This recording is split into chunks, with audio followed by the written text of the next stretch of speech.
Dân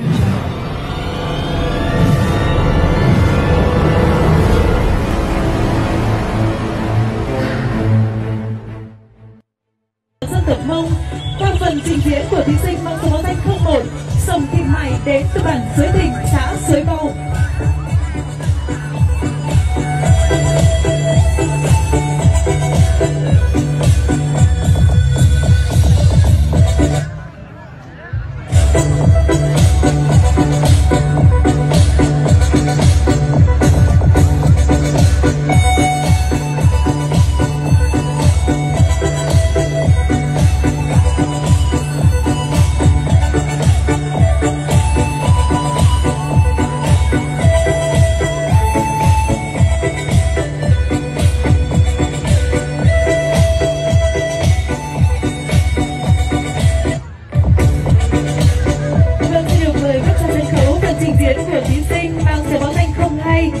Thị Ly đến từ bản Suối On, xã Kim Bon.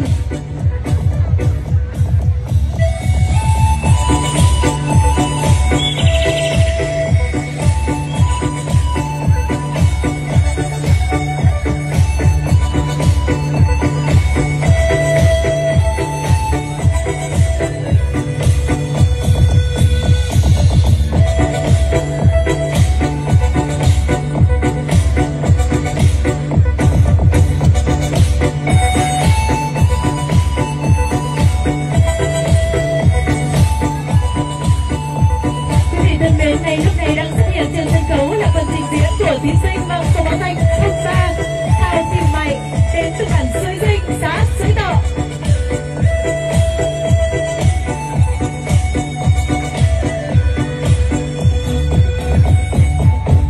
Quý vị thân mến, ngày nay khi du lịch ngày càng phát triển, trang phục dân tộc Mông cũng đã trở thành một nét văn hóa thu hút rất nhiều khách du lịch. Do vậy mà ngoài bộ trang phục truyền thống với bàn tay khéo léo của mình cùng với mái tóc hiện đại, trang phục Mông cũng đã được cách cân để phù hợp với mặc trong thời kỳ hội nhập. Chính điều này cũng đã giúp lan tỏa văn hóa cũng như vẻ đẹp của đồng bào dân tộc Mông huyện Phú Yên.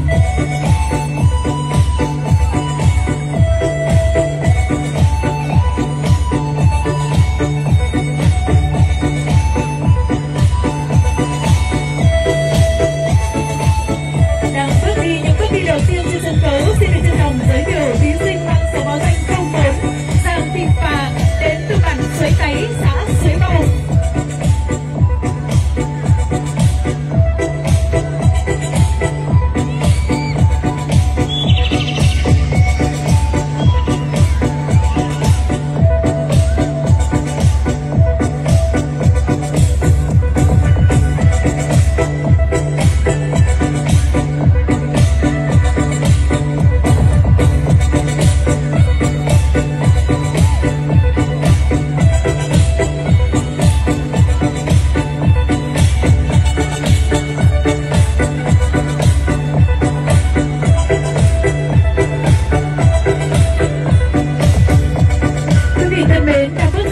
Ngay lúc này là phần trình diễn của thí sinh mang số báo danh 05 Tráng Thị Dính đến từ bản Suối Táy, xã Suối Bầu.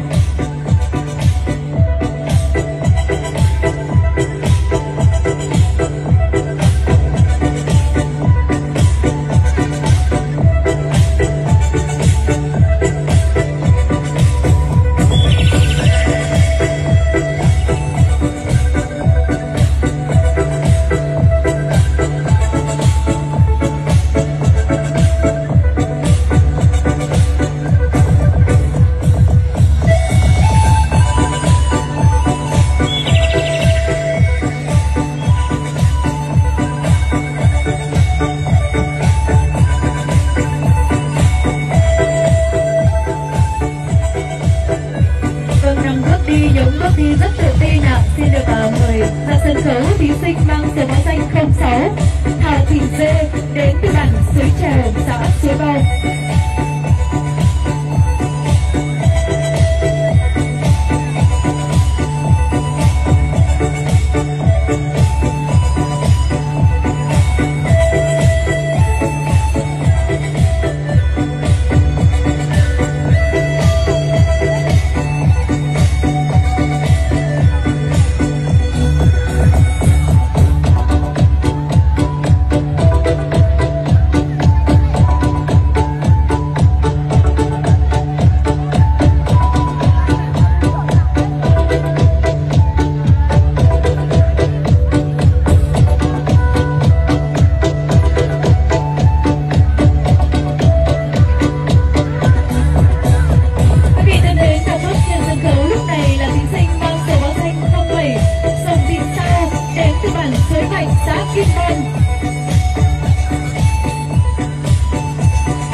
Thám, Giang Thị Dúa đến từ bản Trung Thành, xã Kim Bằng.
Sông Thị Vàng đến từ bản Trò, xã Suối Đỏ. Vâng, trên nền nhạc rộn ràng chúng ta có thể được chiêm ngưỡng những bước đi vô cùng mạnh mẽ, dứt khoát và đầy tự tin của các cô gái trong bộ trang phục cách tân của đồng bào dân tộc Mông. Những bộ trang phục vô cùng sặc sỡ, nhiều sắc màu.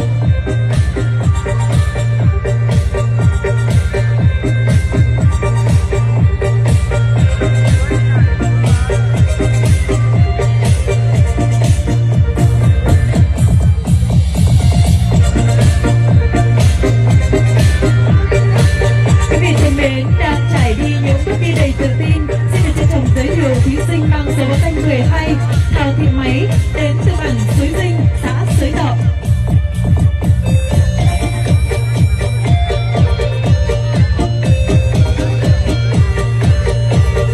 Quý vị thân mến, trang phục đồng bào dân tộc Mông không chỉ là bộ quần áo mặc hàng ngày mà còn là biểu tượng văn hóa, phản ánh đời sống tâm linh và thẩm mỹ của người Mông qua từng chi tiết thêu dệt. Mỗi bộ trang phục đều mang một thông điệp, câu chuyện riêng và cách chọn màu sắc, họa tiết và vật liệu đều có ý nghĩa sâu sắc.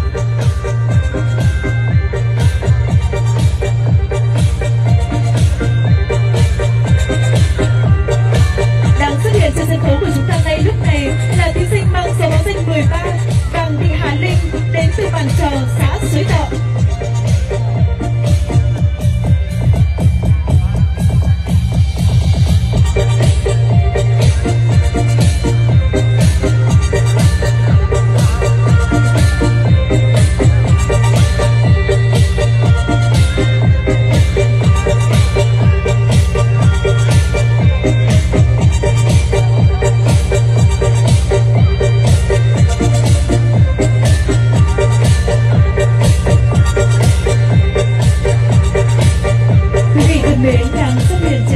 Của chúng ta ngay lúc này là thí sinh mang số báo danh 14, Thảo Thị May đến từ bản Suối Khăng, xã Suối Đỏ.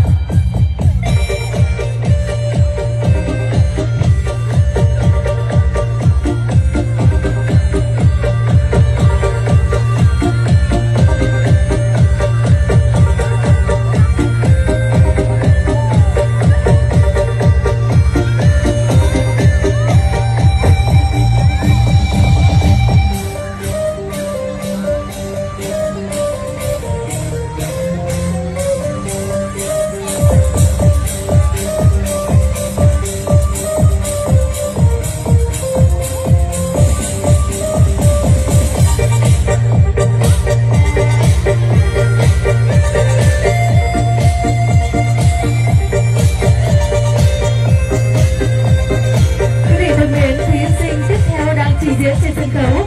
Xin được trân trọng giới thiệu thí sinh mang số báo danh 15, một Thị Mai đến từ bản Suối Thầu, xã Suối Bầu.